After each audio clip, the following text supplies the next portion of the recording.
पूर्णिमा अवसर रे आमे वर्तमान माँ क्षेत्रपाल पीठरे अवस्थित अच्छु।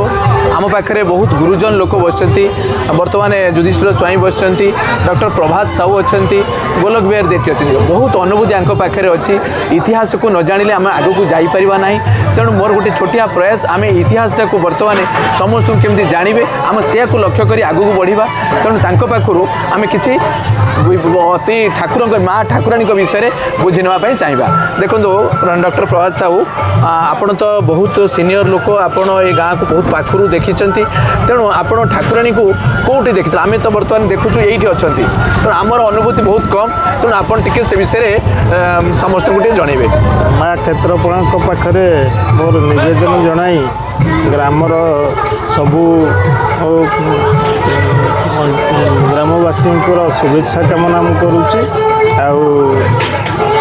मोर जन्म 1958 मसीहा अगस्ट मसरे पिलादिनटा माने मोर कटी यही गाँव में कटी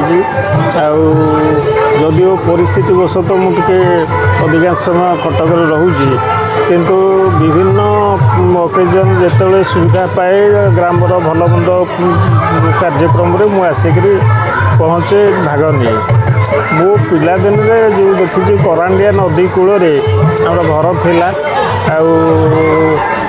से बारंबार बन्या प्रतिघात होकर से घर बहुत नुआणिया हो जाए किंतु षष्ठ श्रेणी पर्यंत आम नई दाढ़े घर थिला कले चले से नई दाढ़े माने मु नई कूरे थे तरबर जाकर गाधे गला मु पड़गली ओठ तल फाटीगला पत्थर पैकिंग से नाई खपरा फपरा जो पड़ी थाए से खपरा पड़क मोर ये ओठ भर पशिगला से तो किसी डाक्तरी चिकित्सा किसी ना मोर मन अच्छी मोर गोटे पीसी नानी कपड़ा पड़क ये थपे देता से जहाँफल कि सी रक्त झरिया बंद होता सी भी भल होता एमती आम ठाकुराणी पाखु जाऊ आमर गोटे खेला भाया जगह थिला ठाकुराणी जगह कहीं से भितर आ फांका जगह कौट नाला ये गोटे बर गछ थिला गोटे बड़ कदम गछ थिला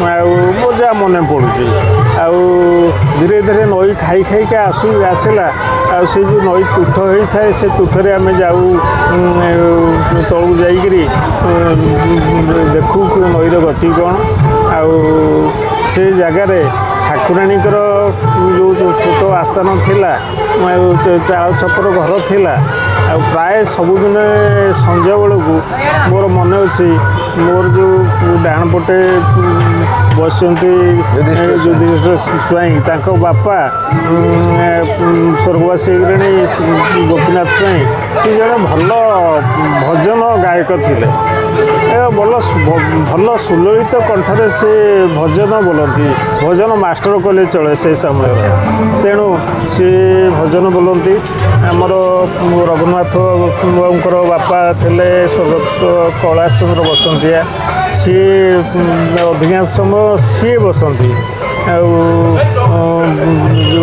विष्णु परिडा एमती पुरखा पुरखा लोक थिले प्राय सबुदिन से गोटे खोल बजे संध्या समय कीर्तनटा प्राय हुए अधघंटा घंटे भजन कीर्तन से हुए ठाकुराणीकर उत्सव चले तापर आमर सरस्वती पूजा बेलू से अष्टम प्रहरी हुए अष्टम प्रहर हुए से ठाकुराणी मूर्ति पछपट को सरस्वती मूर्ति होकर पूजा करा जाए आमर विकली चरण साहू स्वर्गवासी हेले सी काम करती सी अष्टम प्रहरी से भजन कीर्तन अष्टम प्रहरी हेले से आम छोट बेले बड़ आनंद चारिपट जाक नाच गीत अष्टम प्रहरी भजन बोलिया ग्रामवासी प्रसाद व्यवस्था हुए से प्रसाद व्यवस्था हुए लोक खाती प्राय 2-3 दिन खंडे से भल खाया पीया हुए आमर शीत दिन समय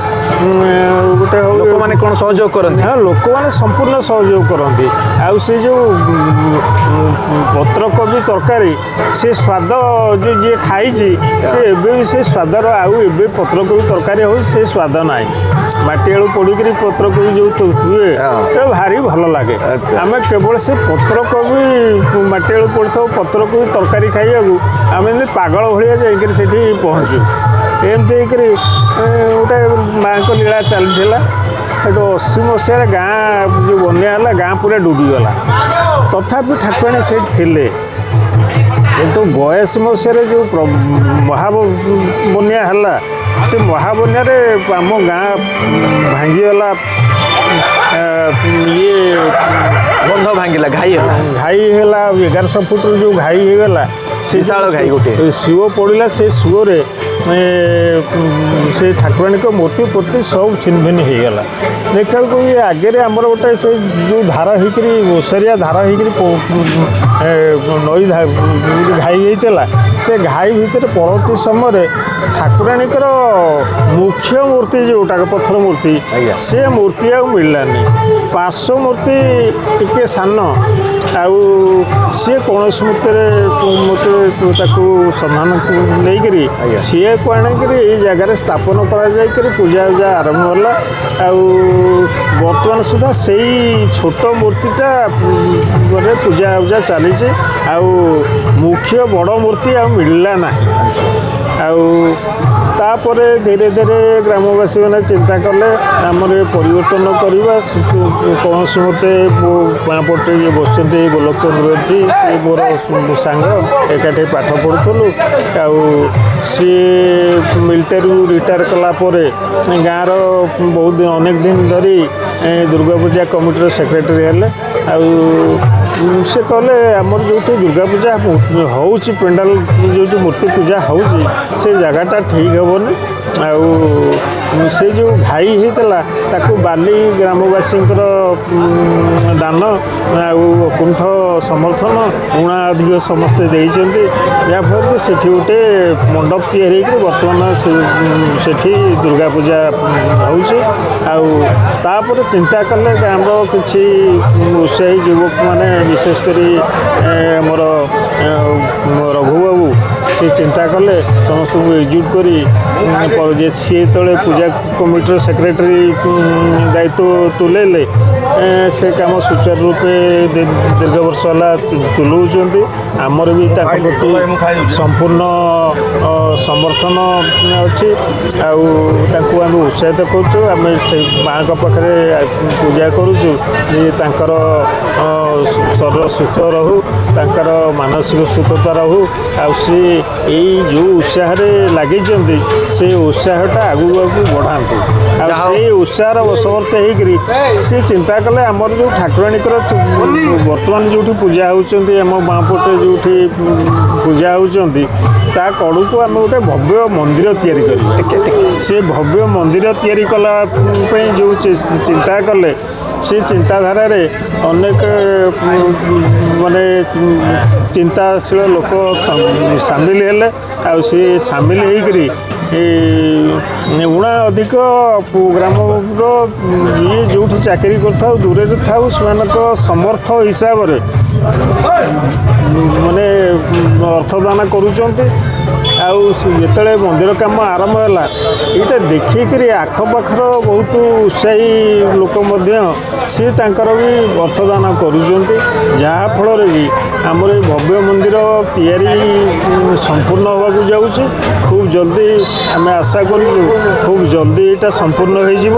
ଆଉ ସମ୍ପୂର୍ଣ୍ଣ ହେଲେ ଯାହା ହଉ ଏ ଅଞ୍ଚଳର ବିକାଶ ହେବ।